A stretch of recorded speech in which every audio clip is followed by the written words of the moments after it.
Hello guys, good morning. Welcome back to another vlog. It's Monday morning, it's still pretty early, it's like 7:30. Another week is starting. Right now it just stopped to rain and I'm in a strong need of a matcha latte, which I hope will give me a sort of energy. It's not that I don't have the energy, but I think that actually lately I'm a bit of a so-called funk.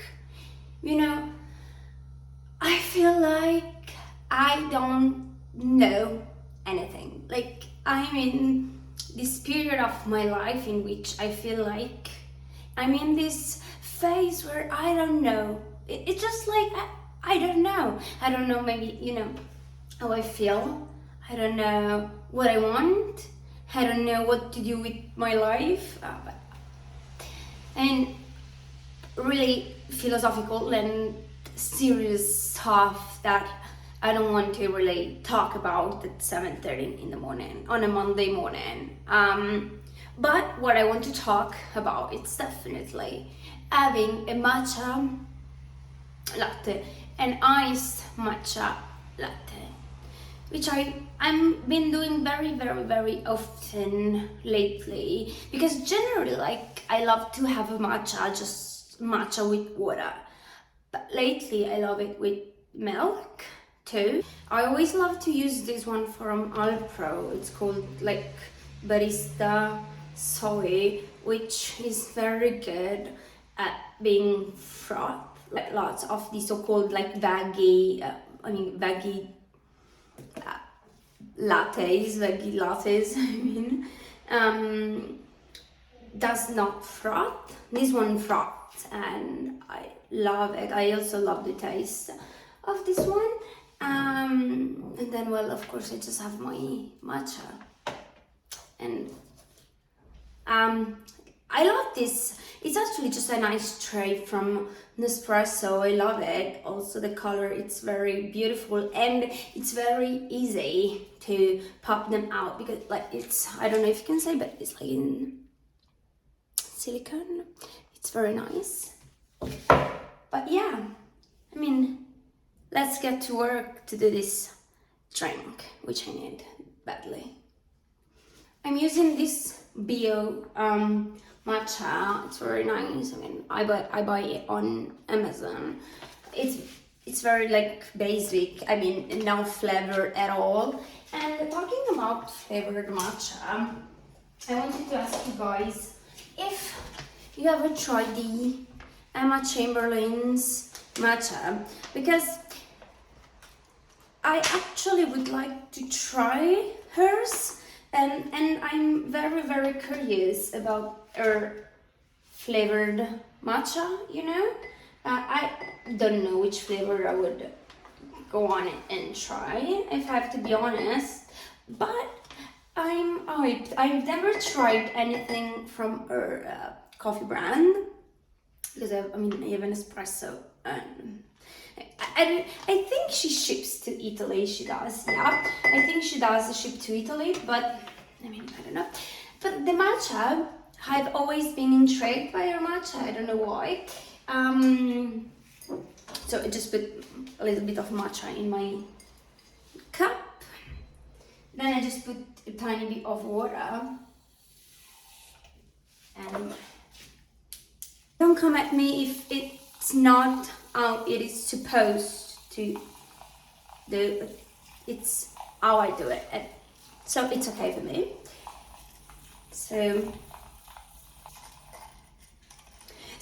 I was saying, I'd like to try something from hers in the matcha section, but I don't know.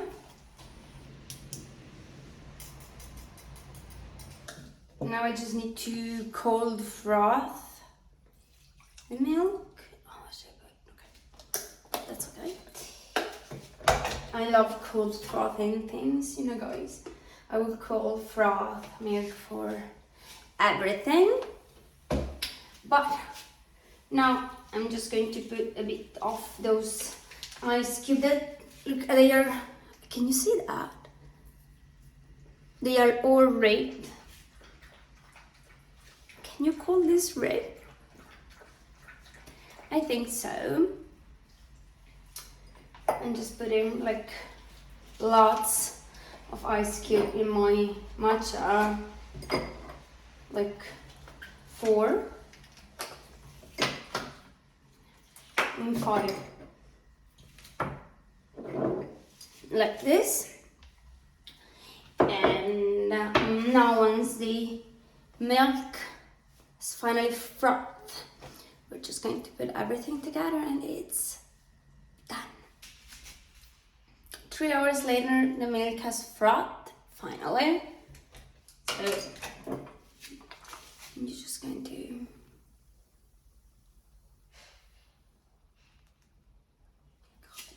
look at this. Look at my, oh, am I holding the cup? Anyway, look at this. I'm just gonna go. I mean, this is so cool.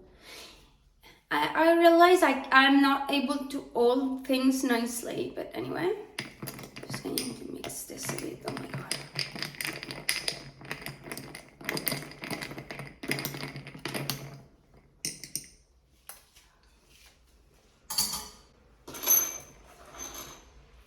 Tiny straw and enjoy.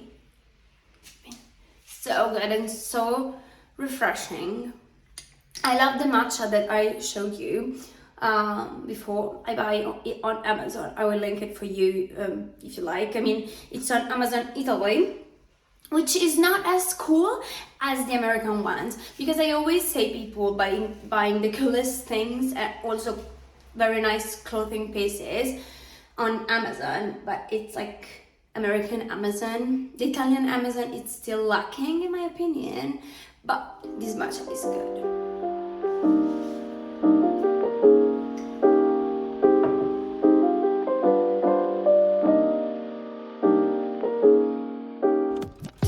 I'm sporting my Nantucket Island t-shirt, which I bought at Brandy and Melville while I was reading this book, The Hotel Nantucket by Ellen Hildenbrand, which I completely loved. I love this book from the start to the end, as I already told you while I was reading it. It's so good. It's so good. It got me from the start. Can I read you the first line just to make you understand why I loved the book from the start? Can I read the book, or are the spoilers copyright or something? I don't know. Anyway, I'm just reading 2 lines maximum, so I hope that there is no copyright involved. Anyway, it says, Nantucket Island is known for its cobblestone street and red brick sidewalks, cedar shingled cottages and rose-covered arches, long stretches of golden beach and refreshing Atlantic breezes. Amazing, just from this amazing place. But it's also known for residents who adore a juicy piece of gossip. These are the introductory lines to the book, and got me hooked right from the beginning. I actually bought this book from Ellen Hildenbrand because I was seeing lots of YouTube videos based in Nantucket of people talking about her, of people enjoying their summer in Nantucket, and it became one of my dream destinations, you know. Never been to Nantucket, obviously. I want to go to Nantucket. I want to explore the island, eat the delicacies and everything else, because this book really made me want to go there.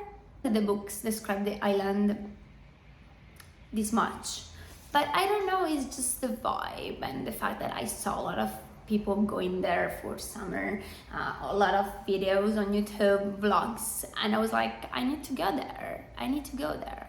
But basically, this book, I don't know if it's not like a thriller, because it's not a thriller, nothing really happens in that kind of way, but it's definitely a summer read, a light, gossipy summer read. In fact, it's like it follows the summer of this hotel, the Hotel Nantucket, which is newly opened, and all its stuff. It's very, very interesting. It's so cool. I love this one. I think that all the characters are very, very, very nice. I mean, not nice, because some of the characters are definitely bad people, or people that made bad decisions and they keep on making bad decisions. Don't want to say that all people are bad people, but you know. It's very nice. It's so good. I'm so happy that I finally got to read that. You can read through the book very, very quickly. I'm not a quick reader actually, but this book here, it's easy to read, it's easy to follow, linear. It's so nice, very nice, and you can.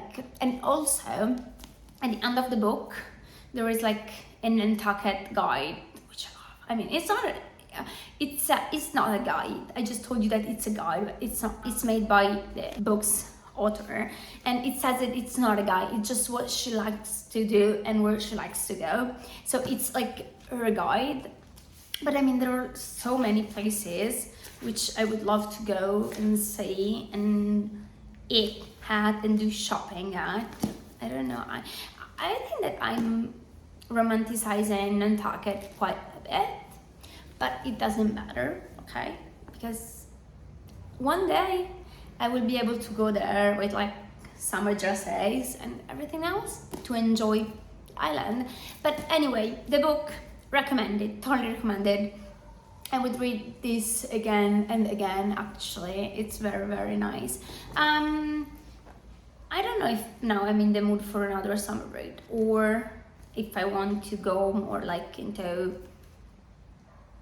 thriller books that are what I generally read and like to read. But it has been like a nice summer read. Yeah, it's a summer read, totally. So if you are interested for something nice and light and interesting, this is it. I'm so sorry that it broke. As you can see, it totally broke. But anyway, I will try to fix this in some ways. I don't know how, but I will try.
My morning with such an amazing long walk through the neighborhood.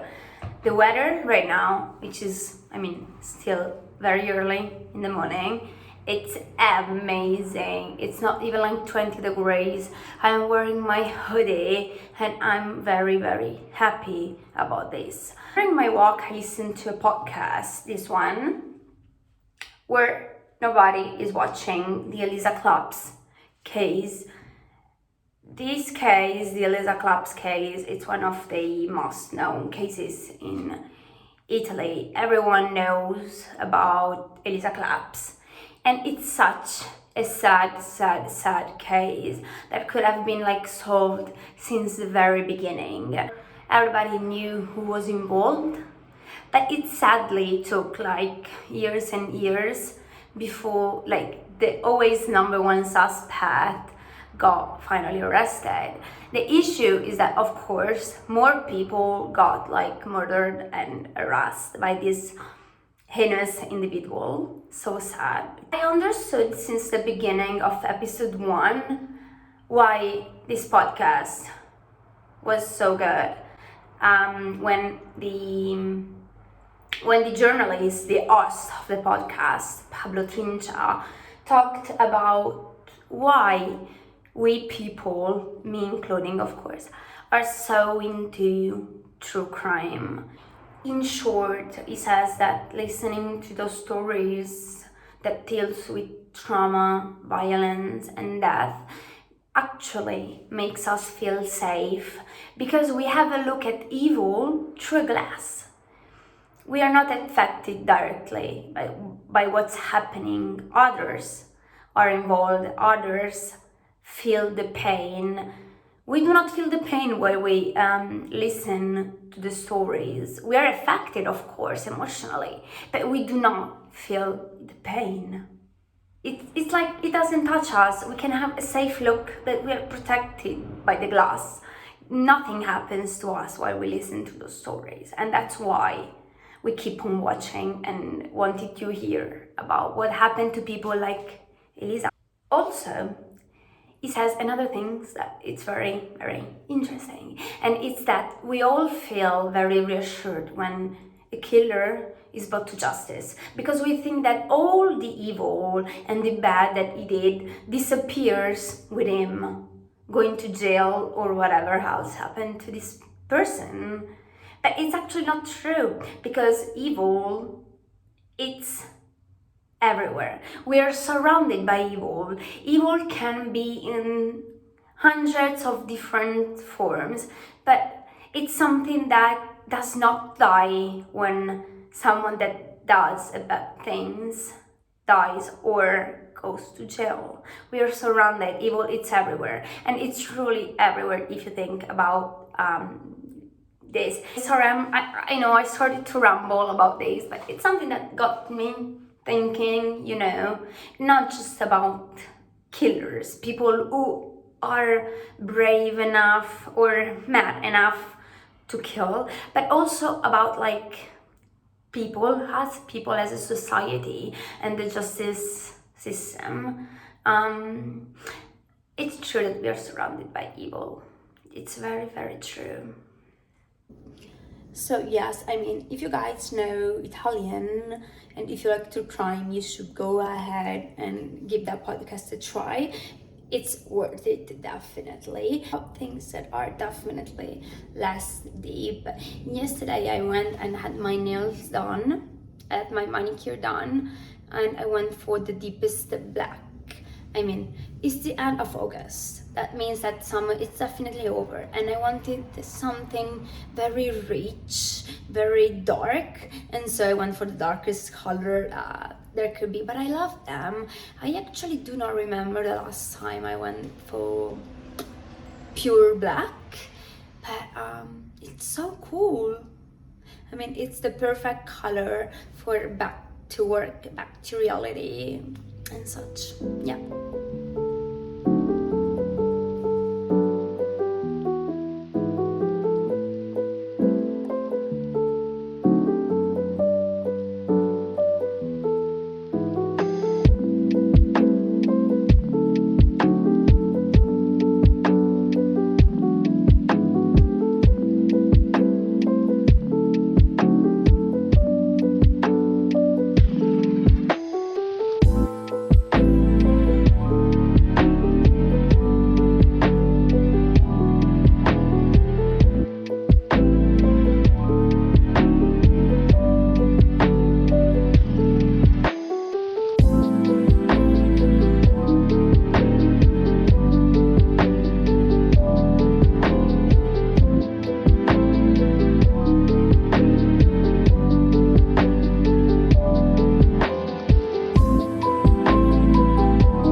day, which can actually also be considered as a breakfast. Because I've just did like eggs with cheddar cheese, a lot of cheddar cheese. I love cheddar cheese, baby spinach, pesto, and some like veggies on the side, which is a total breakfast too. I also have been loving a toast bread, okay, white bread, like with peanut butter and bananas. Maybe also a sprinkle, which is the sprinkle of honey on top. Maybe sound too sweet, but it's actually not sweet because like peanut butter is not sweet, because I love like 100% peanut butter with no sugar added. I love that.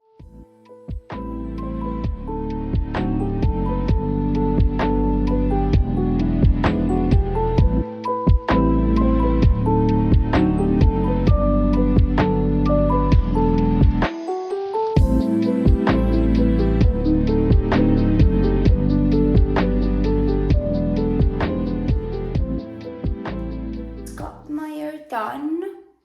Not at the hairdresser. I just put on a tint at my house directly with the help of my mom. She's so very good at this kind of things. So she helped me. I don't know if you can see, but I mean, of course the color is pretty similar to the one that I had before. But it's like a chocolate brown. I like it, you know, it's not too dark, but it's not too light. Like quite long actually. I don't plan on cutting them anytime soon, but never say never, because I always love to play a lot with my hair, and maybe next time you're going to see me with a bob or shorter hair. Never say never.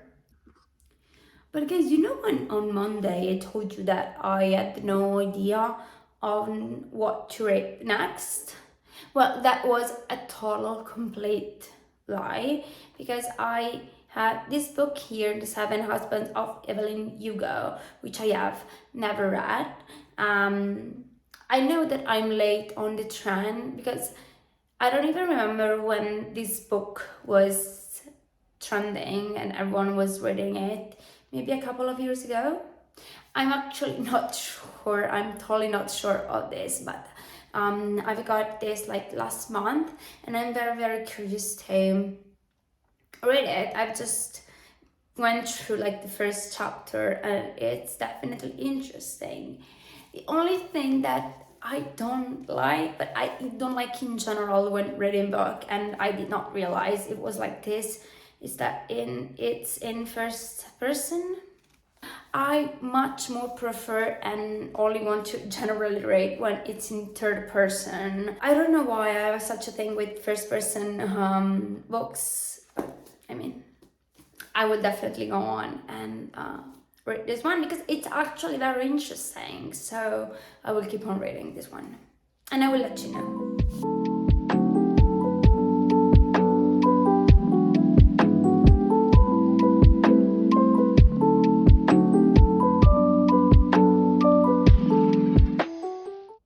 Guys, hi, it's now Friday evening and I'm waiting for my friend to come over as we will be having dinner at mine tonight. She just come back from Sardinia, so we will be having all like their delicacies. I'm very much looking forward to tasting them, but now I'm actually just chilling on the sofa doing nothing, because like it's the end of the week and I'm always like worn out by the end of the week, and I just love to relax for a bit, like, you know, just sitting here doing nothing. There's with nothing, as they say.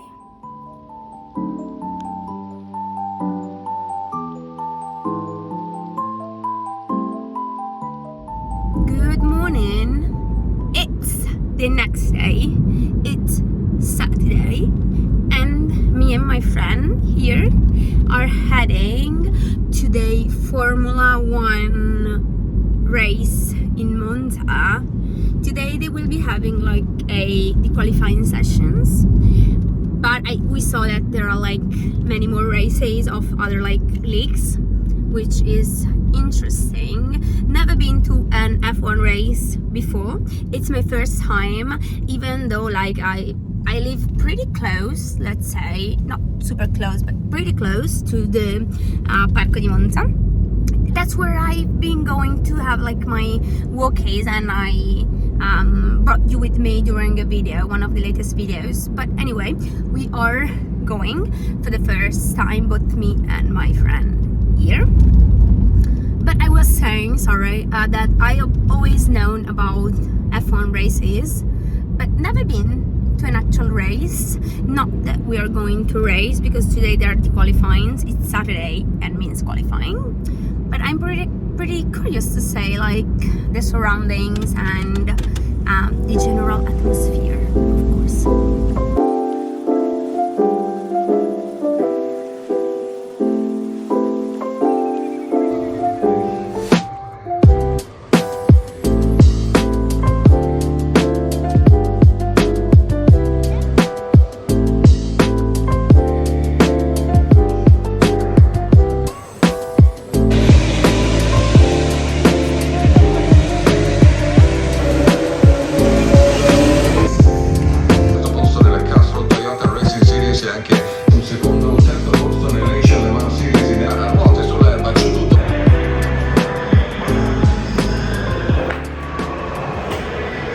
So I have to say that the energy is very nice. I mean, it's full of people. It's very chaotic, I have to say.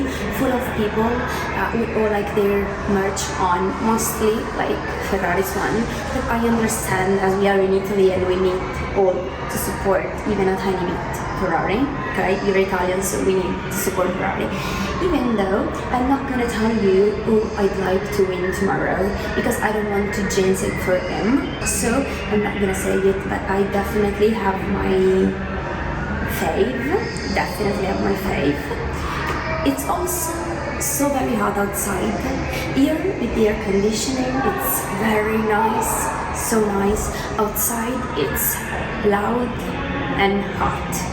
In fact, I don't know if you can hear me, because here is the quietest place, but it's still very, very, very loud.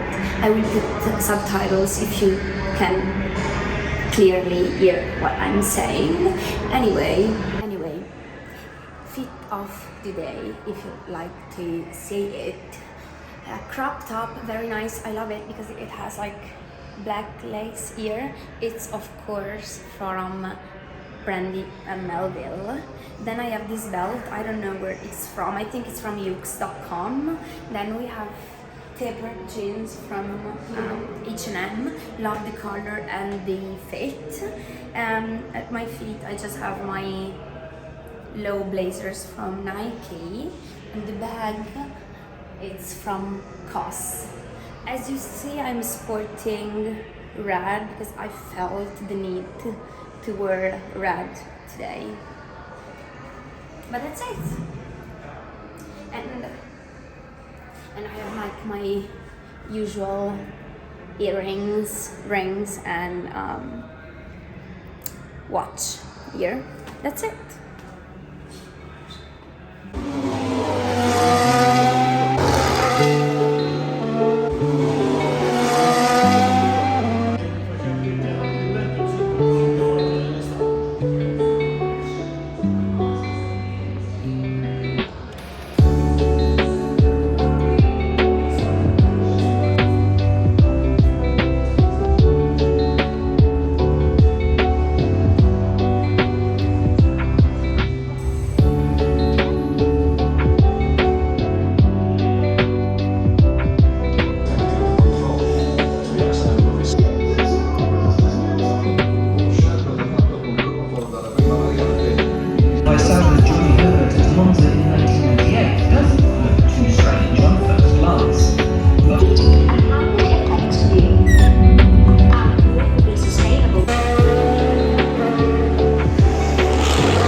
the line to get out of this place. It's actually, I think, longer than qualification themselves, which says a lot. But I mean, it's nice. So.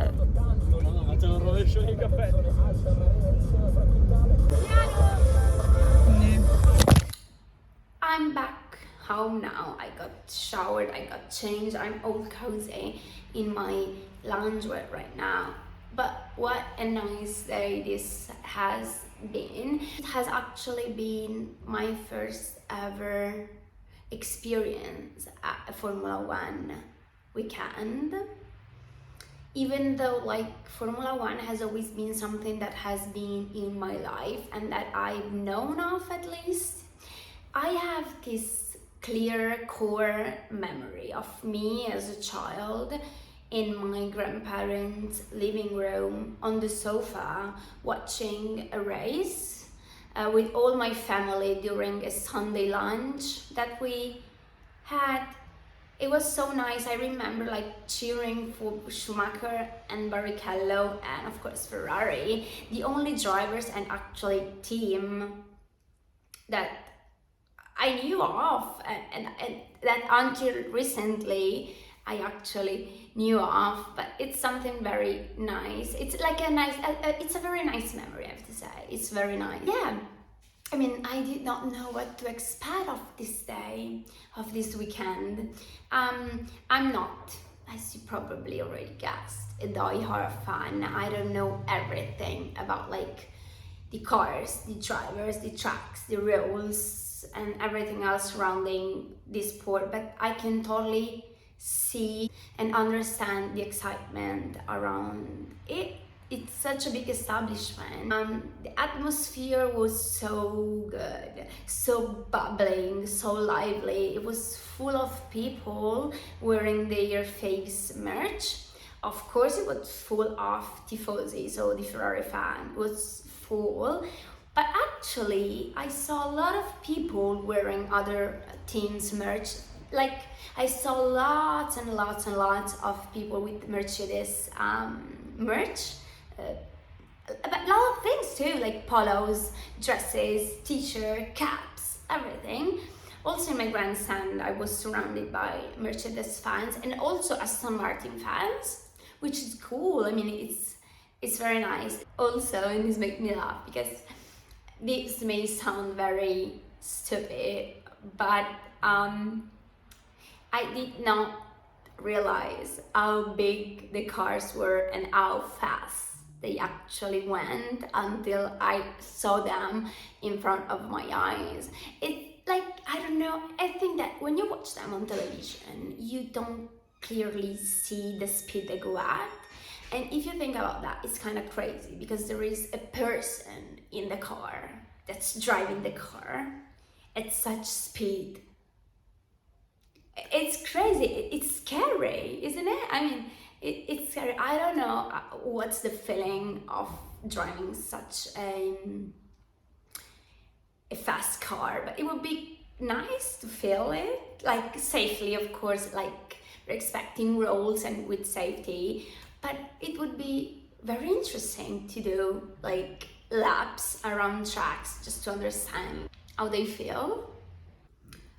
But let's see who will actually win tomorrow's race. I mean, I think we all know what the outcome of the race might be, 90%.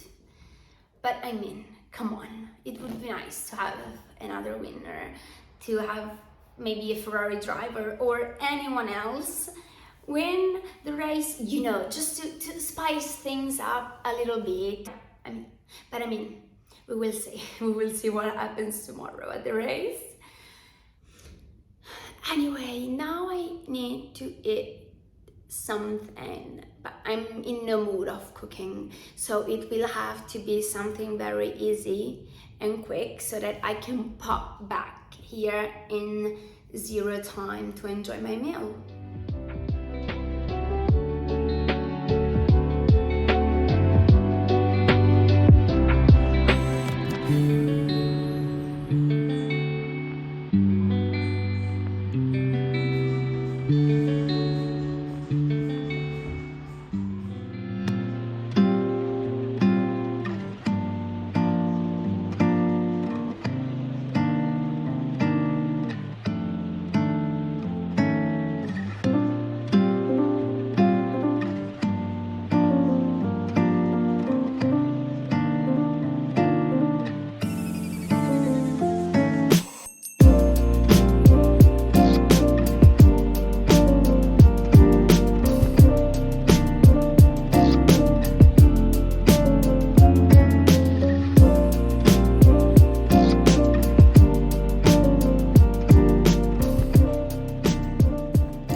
Sunday race day. I wanted to do like a little inspired fit. So I'm wearing this t-shirt from Jerv Avenue, which I love because it looks very, very vintagey, with this flaming red car on front. Then I just have a little mini skirt and like just my basic loafers and white socks. So guys, I think it's time for me to go and wrap up this vlog, but I think it's, as of now, the longest video ever on my channel. I think it's more than 13 minutes long. Such a long vlog actually. But yeah, thank you guys for watching. I hope you enjoyed following me this week, and I will definitely see you very soon. Bye bye.